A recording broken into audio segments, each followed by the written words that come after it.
16 okay.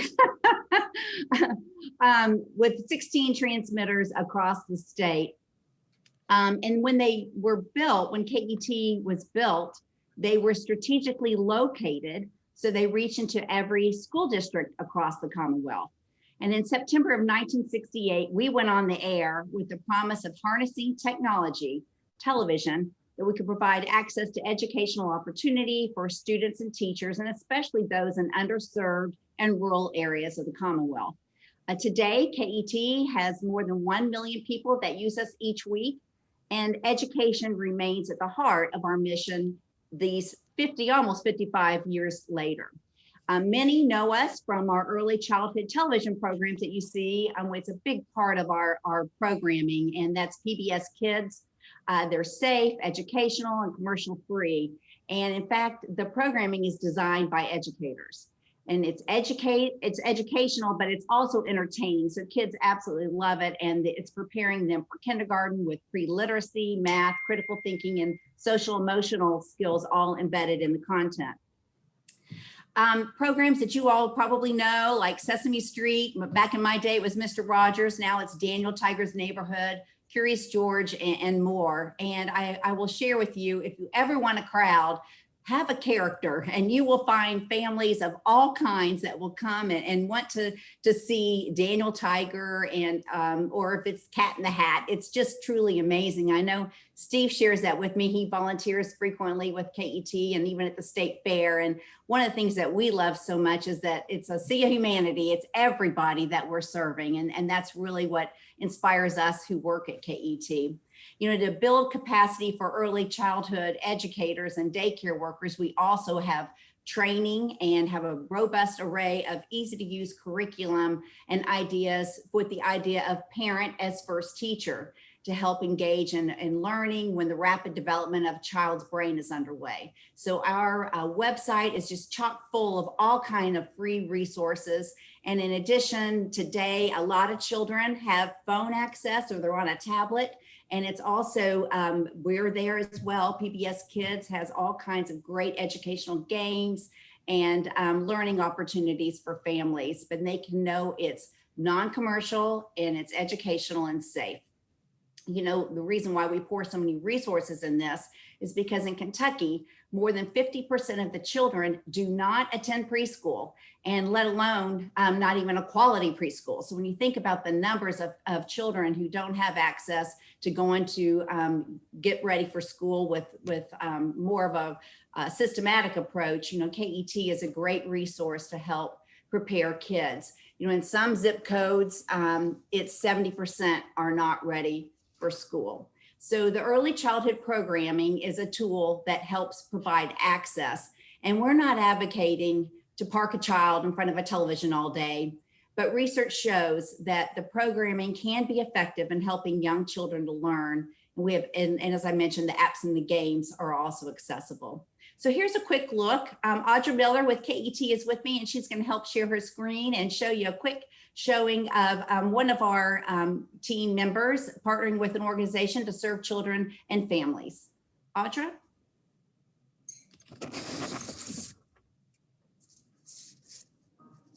Studies have shown that early childhood education is the foundation of academic. It's not showing, Audra. And in Kentucky, it's not showing? No. You need to share your screen first. Oh, thank you.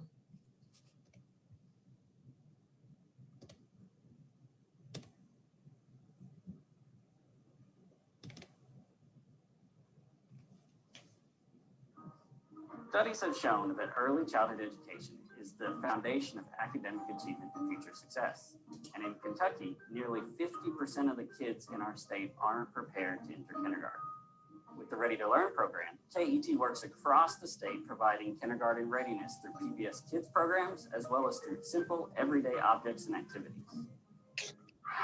Our squad in and of itself is all about problem solving, is all about working together, is all about teamwork. So this camp was kind of built like that.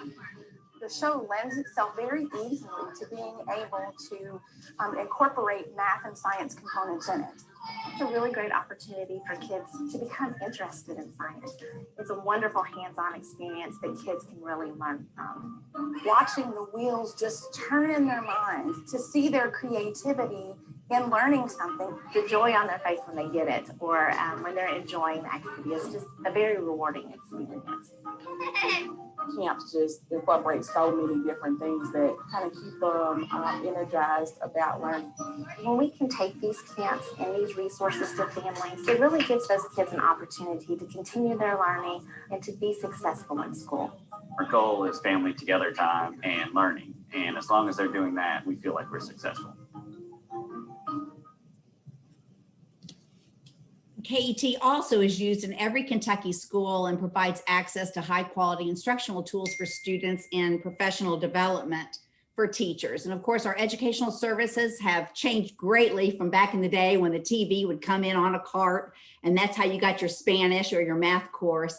Today, so many classrooms, they have projectors and screens, technology is used, and KET's team produces educational contents, learning moments that help extend the learning. So that's something that we're really proud of. And we also provide the PBS Learning Media, which is a comprehensive multimedia service. It's aligned to standards, and content is easy to find in all different subject matters. And with the recent pandemic, our resources have truly been used more than ever before. So let's take a look what teachers had to say.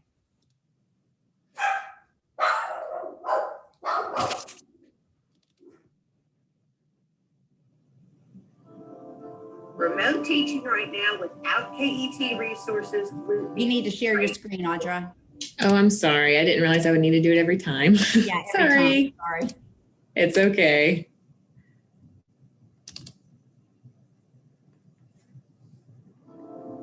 remote teaching right now without KET resources would be greatly difficult. I can't imagine, honestly. KET resources make learning at home easier and more effective because they're easy to access, easy to use, and free. My favorite part about KET's resources is that they are adaptable for any age. You can find what you're looking for very easily, and it's relevant. I believe that KET resources has really helped parents because we can send the parents there and they can find everything they need in one spot. Being a parent during this time is difficult. So anything that you can have, especially that's easy to use, easy to find, and free, you have hit the trifecta of resources.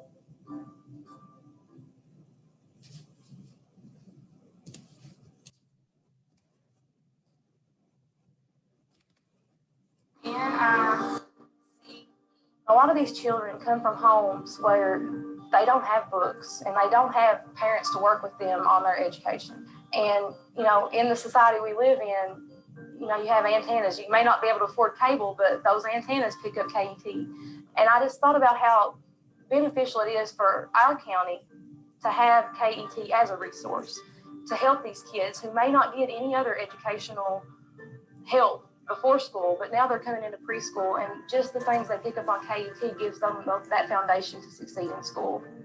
And I mean, it's quality education that they're getting in a fun format. They don't realize they're getting education, but they come in and the little things that they picked on there, that's what I can build off of. You know, they're informal education, but they've got this background that I can build on now, and it's all because of KET. Audra, you can't see the screen. You need to share it each time. Oh, I'm sorry. Can you play that again, please? Thank Yes, you. I know this is complicated. A lot of these children come from homes where they don't have books and they don't have parents to work with them on their education. And, you know, in the society we live in, you know, you have antennas. You may not be able to afford cable, but those antennas pick up KET. And I just thought about how beneficial it is for our county to have KET as a resource to help these kids who may not get any other educational help before school, but now they're coming into preschool, and just the things they pick up on KET gives them that foundation to succeed in school. And I mean, it's quality education that they're getting in a fun format. They don't realize they're getting education, but they come in and the little things that they picked on there, that's what I can build off of. You know, they're informal education, but they've got this background that I can build on now, and it's all because of KET.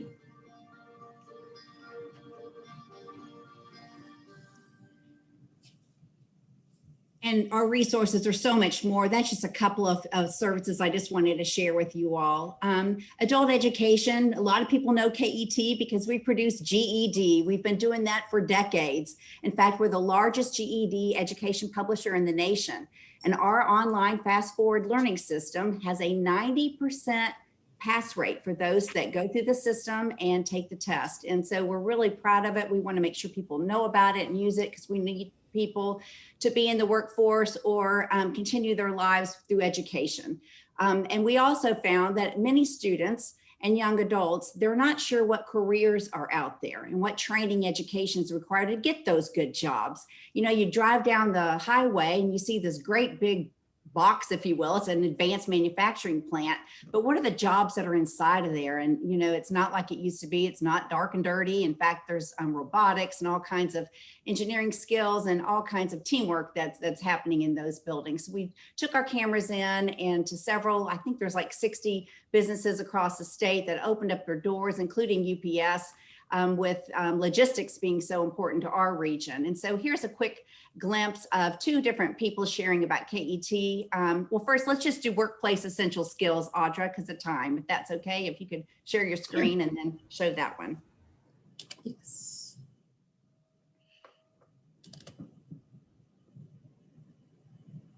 Kentucky's job landscape is changing.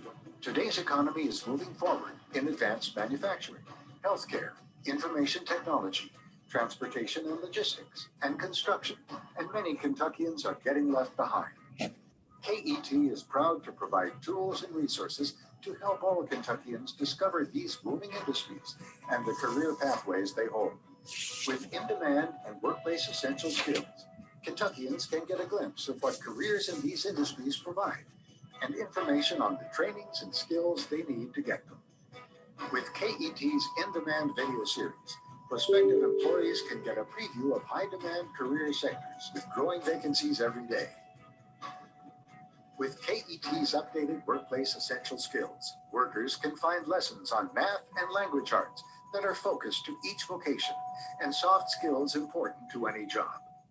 Find out more today, ket.org/workforce. Thank you. And now I'm going to segue into the fun part of KET, and that's really our commitment to Kentucky's arts, culture, and history. You know, no one tells Kentucky stories like KET, and we're proud to bring all kinds of genre of music available to Kentuckians all across the state to watch from the comfort of their home. For many of our viewers, you know, they don't have the opportunity to come to downtown Louisville and experience the theater in person, and so we're just delighted to be able to bring the theater to them. And Jubilee is one of our series we've had for a long time. We also produce some special programs on the arts. And recently, we had the pleasure of producing in honor of UK's 25th anniversary. We produced Great Night for Singing with Everett and Alicia McCorvey. And here's a little about them following. We also did some things about bluegrass music, the story of bluegrass music. Actually, the history had never been done. So KET did Big Family, the story of bluegrass music that aired nationally on PBS. And so we were really proud that that high quality mark that we were invited to share that with the nation.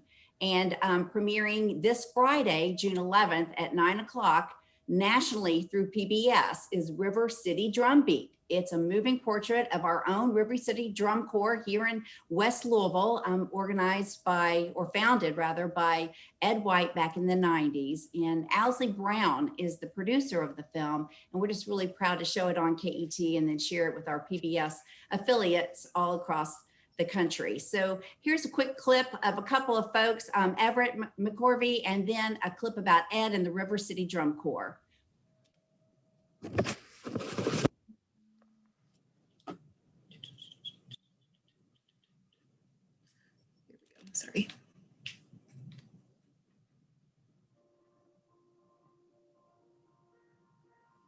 Kentucky has an amazing wealth of artists of all genres. And I think people don't realize how much is going on. KET realizes because they're televising a lot of Well, it. and I think that's part of the reason Yeah. that, Getting it out there, letting folks know what's available to you. That's right. KET gets it out there. And as performers, we need an audience. So having people who care about the performing arts means that they're going to come out to shows. Getting the visibility from KET is another way of engaging the audience there and the arts. It's great because it opens up the world to possibilities through KET. And people don't have to leave the comfort of their living room. Although after a year of being in their living room, they're probably ready.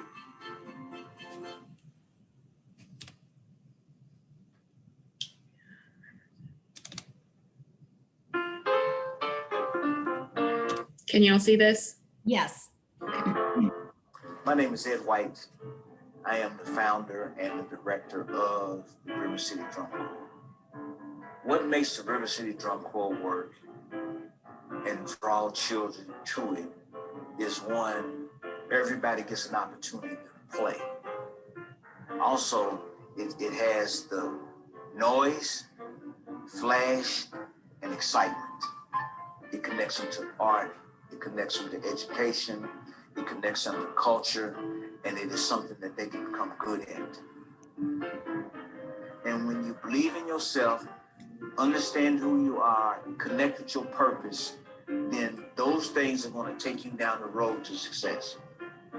River City Drum Beat, coming Friday, June 18th at 9, 8 Central on KET.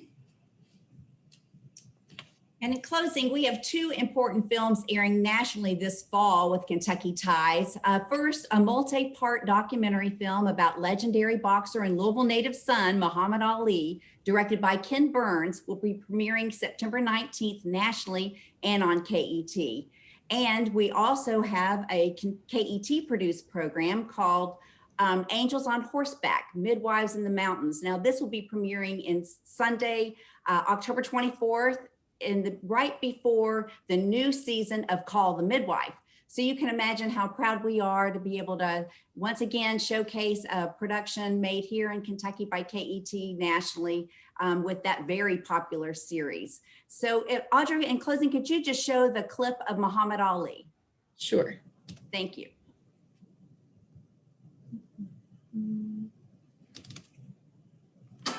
He was bigger than boxing. I am great. He was larger than life. His magnetism just was amazing. Who is this guy? He was a revolutionary. He was a groundbreaker. Well, ain't nobody gonna stop me. Ken Burns captures an intimate story of victory, defeat, and determination. The price of freedom comes high. I have paid, but I am free. Muhammad Ali. Tune in or stream. Starts Sunday, September 19th at 8, 7 Central, only on PBS. Thank you. We're really excited about this film, and there's much more that you'll be hearing about, I hope, through the community. So I'd like to invite Steve Carrick. I've taken up the whole time to kind of take us out. And again, thank you, Steve, for all your dedication and the board, and to all of you all that support KET. We couldn't do it without you, and we just really appreciate your support. Well, I'm sure there's a lot of folks on this Zoom call that are already supporters of KET, and Julie's hit the highlights, and I hope everybody had the opportunity today to hear the breadth of activities that go on with KET. And so many people just think, well, it's easy, all these education networks to share information and content, and the government gives us money, and that's not quite the case. So it's a lot of hard work by Julie and her team to continue with the programming, whether that's from preschool to adult education for GETs, for prisoners or people who've had to drop out of high school, to entertaining programs that we all like to watch in the evenings or on the weekends when we get a chance, from the arts to history to culture, antique roadshow, the Call the Midwife, whatever it is, it's a great, and I've been honored to be involved with KET for the past, I don't know, maybe 10 years, Julie. I don't know, but Maybe a little longer, Steve. so if you get a chance, I would encourage each of you. I love the history stuff. So whether it's Kentucky history and bourbon or Newport, before there was Vegas, there was Newport kind of programs. I mean, it's fascinating to me. So I would encourage you to go out to KET.org. This month's version of the magazine does feature the Louisville Drumbeat group. So go out and noodle around on the website. You might even want to take a class yourself. Maybe you want to learn Spanish or something like that. So there are just unbelievable resources out there, not just for teachers and students, but for just regular folks like us. So appreciate everything Julie and her team does, and I'm sure Julie or myself will be glad to answer any questions. There's also another real good program out there called The History of KET, when Mr. Leonard Press started KET back in the 60s and where it has come from those days. Fascinating stuff. So thanks, Julie. Oh, thank you, Steve, so very, very much. And thank you all for giving me the opportunity to share a little bit about the KET you don't necessarily see. So thank you. And now we're going to turn to the formal part of our